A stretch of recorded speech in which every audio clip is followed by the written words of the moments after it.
to you the show that separates the truth from the twaddle. On David Mitchell's team tonight, an actor who recently hosted Channel 4's Fake News, a panel show all about lying. It'll never work. It's Stephen Mangan. And an actress whose award-winning stage and screen work spans an incredible 60 years. I'm so sorry it's come to this. It's Sheila Hancock. And on Lee Mack's team tonight, she's a roving reporter for The One Show, where her hard-hitting reports saw her visit all 19 of Britain's pencil museums. It's Anita Rani. And the star of Catastrophe, Line of Duty and Shetland. It's Mark Bonner. We begin, as always, with round one, Home Truths, where our panellists each read out a statement from the card in front of them. Now, to make things harder, they've never seen the card before. They've no idea what they'll be faced with. It's up to the opposing team to sort the fact from the fiction. Sheila, you're first up tonight. Oh. I keep a spare front door key on my cat's collar. If I ever get locked out, I simply call my cat and he comes to my rescue. Please, T. Wow. What's the name of your cat, Sheila? Stanley. Could you do the call? How do you call Stanley? What's it, chicken? Surely that's how he calls you. Stanley's... I was confusing because when he wanted to come in, I didn't have a cat flap. And I would do the intercom and say, "Are you there, Stanley?" And he'd go, "Meow." So you haven't got a cat flap? I haven't got a cat flap, no. You haven't got a cat flap, and the spare key is round his neck. Yeah. What happens if you come and he's in the house? He doesn't have them on when he's in the house. Oh, he takes them off, does he, when he comes in? I take them Does he take it off and hide it under the brick for you? I take them off when it's in the house, because it jingles. So do you put him out every time you leave the house? Yes, I do. You do? Are you not worried about burglars? Like, seeing the key around your cat's neck and then using him like a key ring and just... No,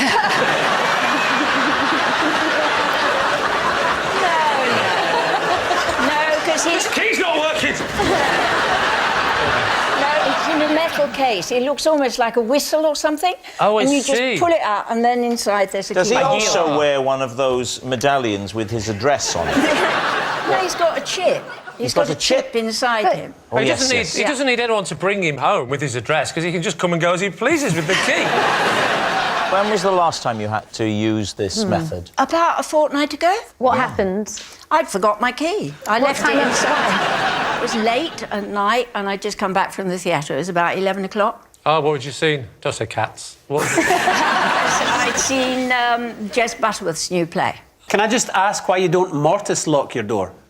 Modest? Mortise. In my defence, my friend is saying, Mary, you're a meister lock your door. You're trying to cheer him like a die idea. Don't bring your cats down. I don't know what a mortise lock is. Well, you know the big lock. You unlock the big lock and then you unlock your No, Yale. he wouldn't be able to have a big key round his neck. You obviously aren't that security conscious if you've only got a Yale lock I've only at all got times. a Yale lock. At all If times. Sheila was that security conscious, she wouldn't tie her key to her cat. So 2 weeks ago, you went to the theatre and you got back at sort of 10:30 at night, 11 o'clock. Yeah. What time did you get back from the theatre usually? About 11? About 11, Just yeah. making a note of this, I'm going to rob you. All right, what are you going to say? Lie. I think it's a lie. Lie. I'm going with Mark. Lie. I think she's too sensible to do this, Sheila. OK. Yeah. You're saying it's a lie. Sheila, truth or lie? Well, it is a lie. Yes, it's a lie. Sheila doesn't keep a spare front door key on her cat's collar. Anita, you're next. OK. The day I moved into my new house, I caused the whole street to be shut down and my neighbours' homes to be evacuated. David. How did you cause that? Because we thought we'd found a grenade in the house. You thought you'd found a grenade? Yes. Where did you think you'd found a grenade? Please don't tell me it's round the cat's neck. It was our first day in our new house and we were cleaning in the kitchen. Where did you find the grenade? On top of the cabinet. So it was an really old kitchen with low cabinets. Yeah. And we thought we'd found a grenade. What did the grenade look like? A grenade? No, or what? Describe it. Well, it was my husband that saw it first, and he climbed up, came down the stepladder very quickly and said, I think it's a grenade. What you've done there is not a description of a grenade. So then I went to have a look. Yes. And quickly came back down and said, yeah, it looks like a grenade. What did it look like? OK, it's what I imagine a grenade would look like. That will do. Because I've never seen one. My client does not want to answer any more questions. Because I've never seen one in real life before. And then what did you do? We called the police. So the police woman came round to our house and she did the same thing. She went up the stepladder, looked on top of the cabinet and said, I think it's a grenade, better call Sarge. So she phoned What is back. that? Sergeant. Oh, sorry, You know, I thought you Sarge. meant- Sarge. I thought Sarge sounds like a thing like Spectre, doesn't Yeah, it? Cobra. yeah, yeah. No, it's, Cobra, yes, Cobra. Yeah. You thought it was an acronym? Yes, yes, well done. Can I just Special. You don't expect that, so credit where it's due. Did anybody ask whether the pin was still in the grenade? So at this stage, we're still trying to find out what it is. So the Has policewoman Sarge come yet? So, Sarge? Is that an acronym? No, it's not an acronym. It's a shortening of sergeant. so then Sarge has Thank turned goodness up. they didn't call for the constable.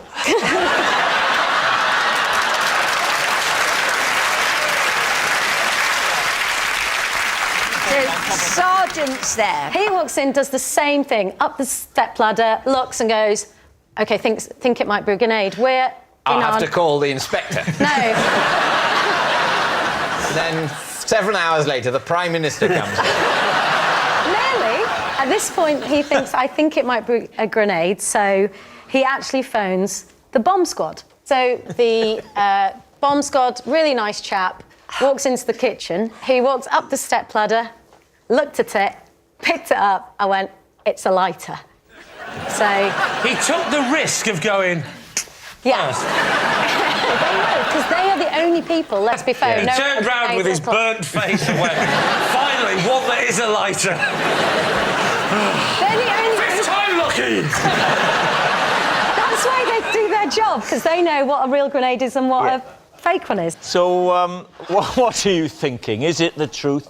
What do you think, Sheila? I'm puzzled by this one. There was a hesitation right at the very beginning while she tried to think up a story, I thought. I think it's true because I like the detail of the policemen going up one by one and looking at it and thinking, oh, I'm not sure about this, I better get someone. And it makes a lot of sense to me that people would pass the buck down the line. I think it's true. Right, true, lie, true, lie. Lie. Anita, was it the truth or was it a lie? It was... true!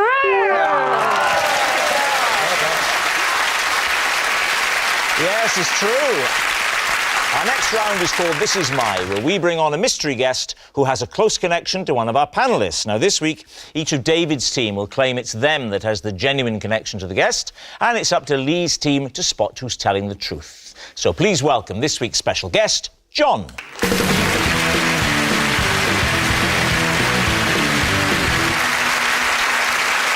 So, Sheila, what is John to you? Well, this is John, and he disrupted a show I was in with an explosive attack of the hiccups. Stephen, how do you know John? This is John. We once spent an hour hiding from a piece of rope because we thought it was a snake. And finally, David, what's your relationship with John? This is John. I was the only person to attend his neighbourhood watch meeting. So we spent 10 minutes drawing a map of the road, then gave up and watched an episode of Knight Rider. So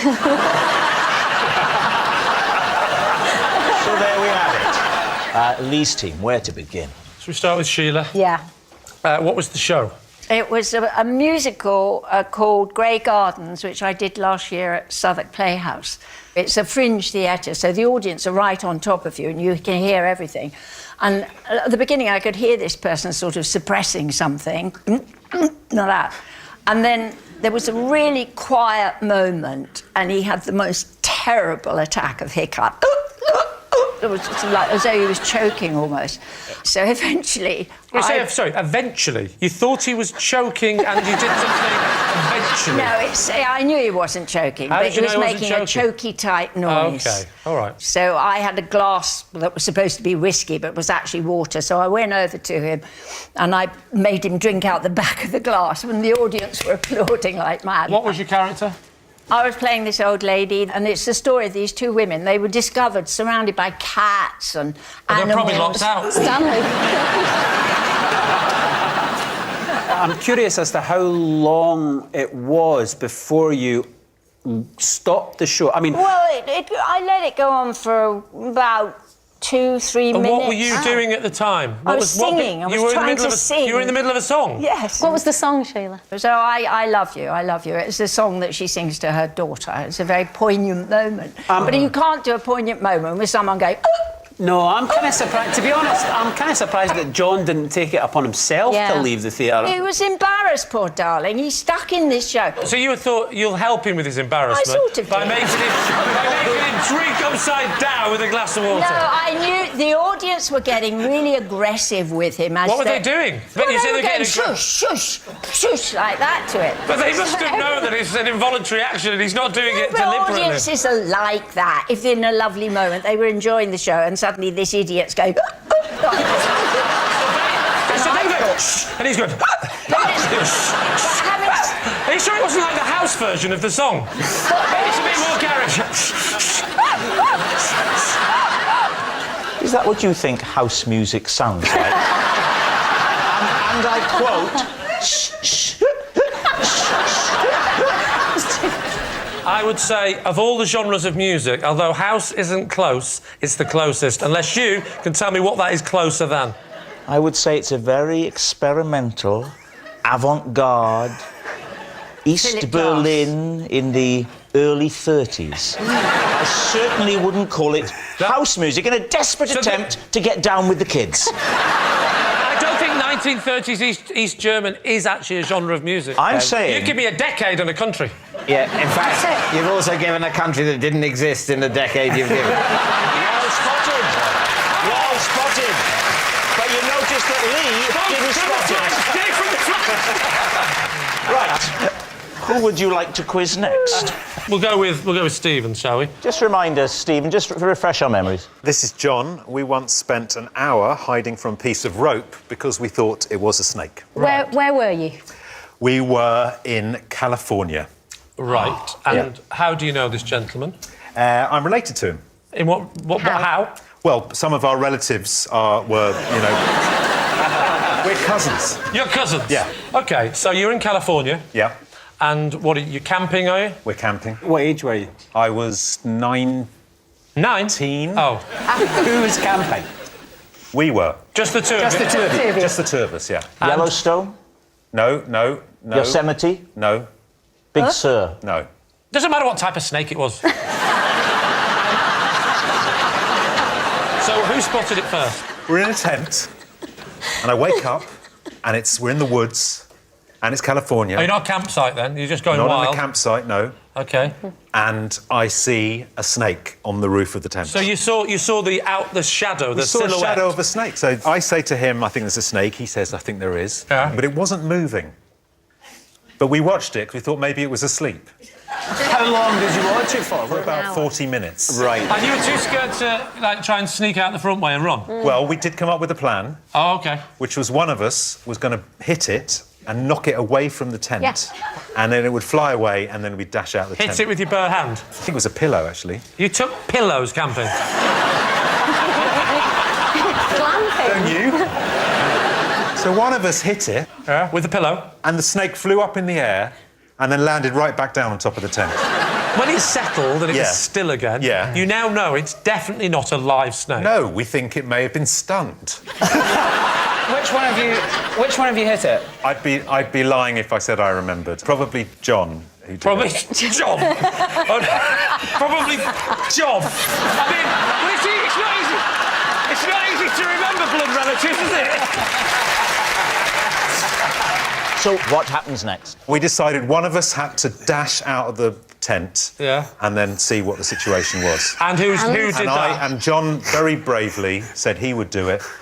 So quietly we got out of our sleeping bags and to get him a quick exit, I helped open the flap and he jumped out. And then he turned around and he went, "You won't believe this. It's a rope." OK. Mark, you seem to find a potentially life-threatening situation rather amusing.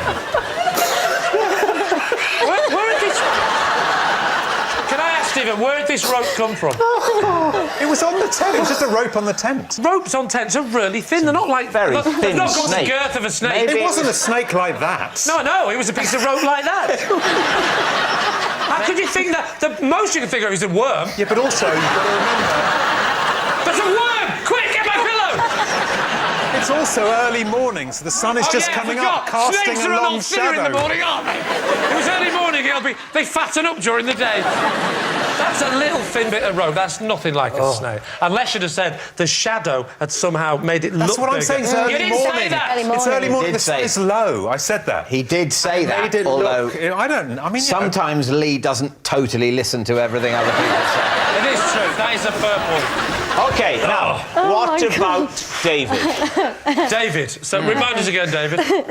I can't remember. I was the only person to turn up at John's neighbourhood watch meeting and then gave up and watched an episode of Knight Rider. How well do you know your neighbour? Not very well, but a bit. There'd been little, a sort of photocopied note had gone round about this meeting. A photocopied note? It's email these days. Yeah, but how do you know each other's emails before you start Neighbourhood Watch? Well, they've started, the party's in it. No, but this is before this. This is the first meeting, Yeah, isn't it's it? the first meeting. Oh, I do apologise. Sorry, carry on. Sorry, I must apologise about Rob. Sometimes he doesn't listen.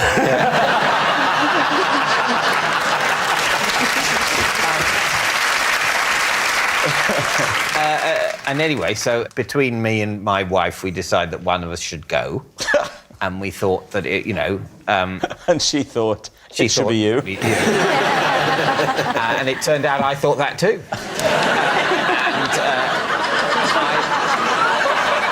And it started off by you were drawing a map. And then, well, Map of the streets. Why were you Why are drawing you drawing a map of the streets? just because John wanted to explain the area he thought this neighbourhood watch group should cover. How many houses away do you live from him? He's, I think, next door but 4. Next door but 4. So let's say 5 houses away. Because that's a very weird way to describe. I've never heard anyone say he lives next door but 4. It just somehow doesn't work. Next door but 1 is the limit to how much you can use. You can't just keep adding numbers up. Go for it. I'm going for it. I'm going next door but 40,000. That's where the Queen lives. Was Knight Rider on telly or did he have it on a DVD? He had it on a DVD. So I'm a massive fan of Knight Rider. I've got all of them. Which one was this? Which what? Which episode? You know what? You understand the question. I don't remember the title of the episode. No, but what happened? What happened in the episode? I'd be interested to hear this. Michael Knight Settle down, because this will be very interesting. is driving along. Michael Knight, that's a good start, Michael Knight. As I remember, he's driving along and he in kit, and he's driving absolutely on the speed limit, but not above the speed Even limit. in your anecdotes, health and safety is important. Yes, it's important to the plot. Yes. He's driving it, and it says on Kit's digital dial 55 miles an hour, which is the speed limit in America. And the police pull him over. It turns out that he is driving over the speed limit, but there's something wrong with Kit. He's all askew. Hang on, I'm just trying to remember the episode of Knight Rider where the story was about the speedometer being slightly broken. That's a coincidence, because I'm trying to do the same thing. All right. Wow. We need an answer. So, Lee's team. Is John Sheila's helpless hiccuper, Stephen's cowardly companion, or David's night-riding neighbour? What do you think, Mark? It seems to me you can drive a bus through the holes in all three of them. I don't know. Stephen's snake. He had me until the pillow. Yeah. I I just don't think David, even though he's a really nice man, I just don't think he'd have the patience. I'll have to pull you up on that. Because anyone else would just be like, why don't we just go down the pub, mate? No, not David. Not David, no. David's never ended a sentence with mate. Mate, OK, fine. Fair enough. Except when playing chess.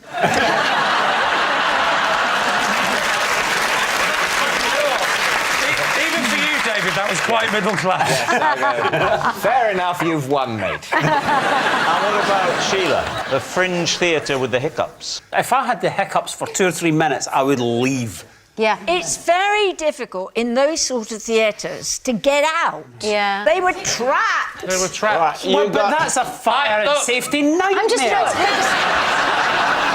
Right, who's it going to be? I think it's Sheila. What do you think, Mark? David. Do you think Yeah, it's David? I mean, possibly. I think it's Stephen. Lima, make a decision. Be a captain. Right, my decision is definite and it's clear, and I'm not going back on it. Anita, you are deciding. Oh, God. I originally thought Sheila, but I'm going to go with Stephen. You're going to go with Stephen. Yeah. Stephen. What are you do doing, think? Mark? Stephen! Stephen. Stephen. We're going to say You're all Stephen. saying it's Stephen. I don't know why. John, would you please reveal your true identity? Hi, I'm John, and Stephen and I hid from a police and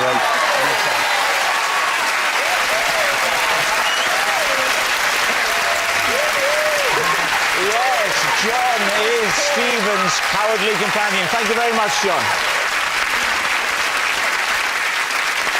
Which brings us to our final round, quickfire lies, and we start with... It's Lee. Oh. Says possession. Right, under the desk is a box. If you bring the box onto the desk. Now, read the card first and then show us the possession. I recently took a crash course in taxidermy, by the end of which I'd managed to make this. Please show us what this is. Pop it onto the desk.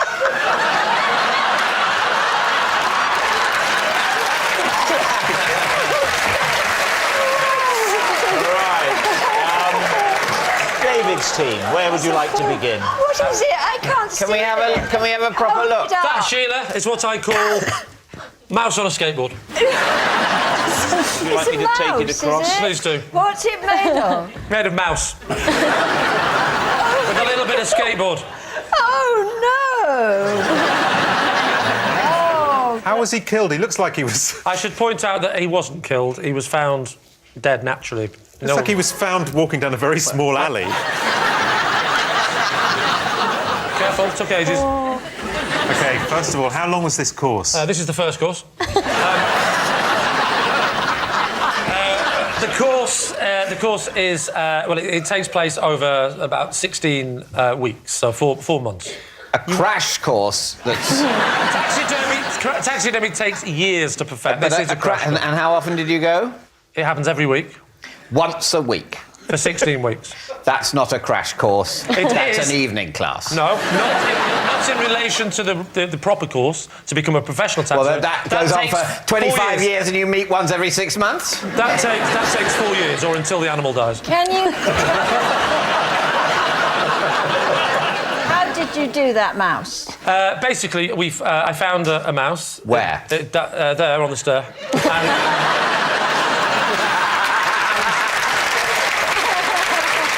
And it had little clogs on. I found the mouse actually in the cage which it was kept in because it was my child's pet.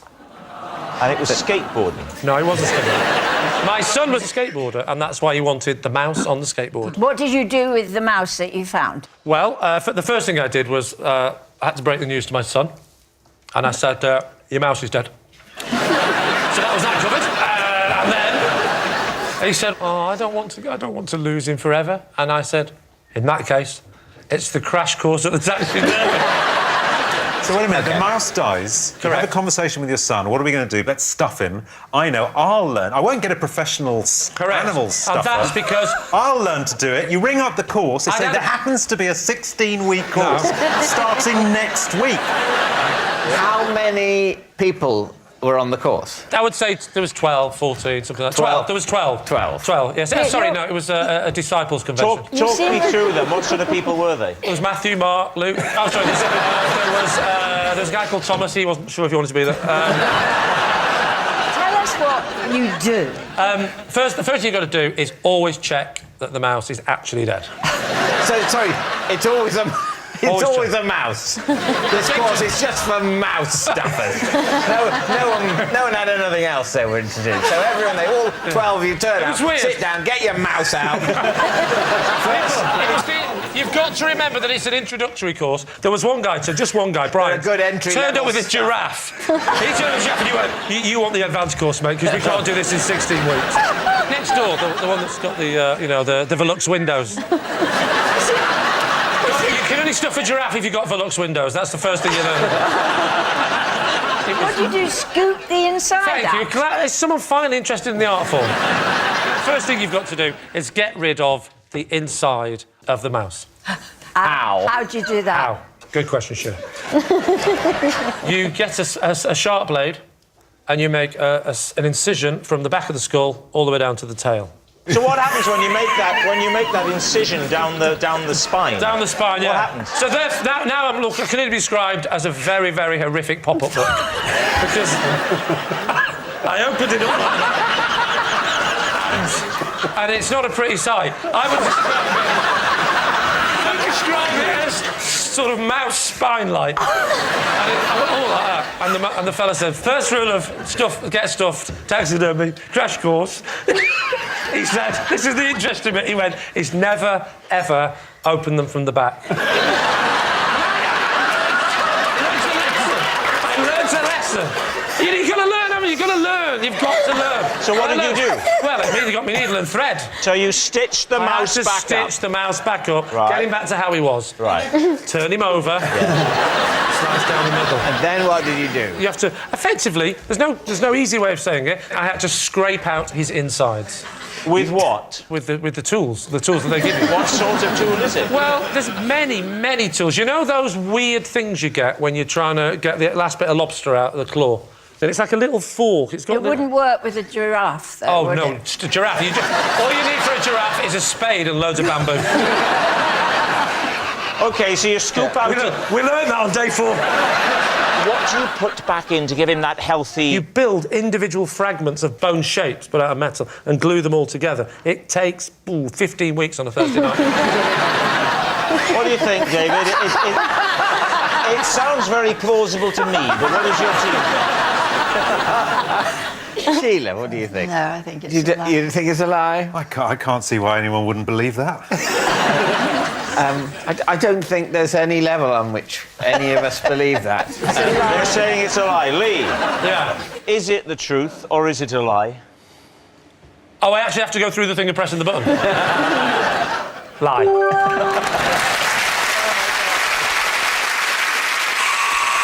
Well, that noise signal's time is up. It's the end of the show, and I can reveal that Lee's team have won by 3 points to 1. Thanks for watching. We'll see you next time. Good night. Catch Stephen Mangan again on hosting duties with Have I Got a Bit More News for You at the later than Bill time of 11:15. Over on BBC Two now, a new series as disabled job seekers battle to find work with Employable Me. Next year, though, it's new tricks.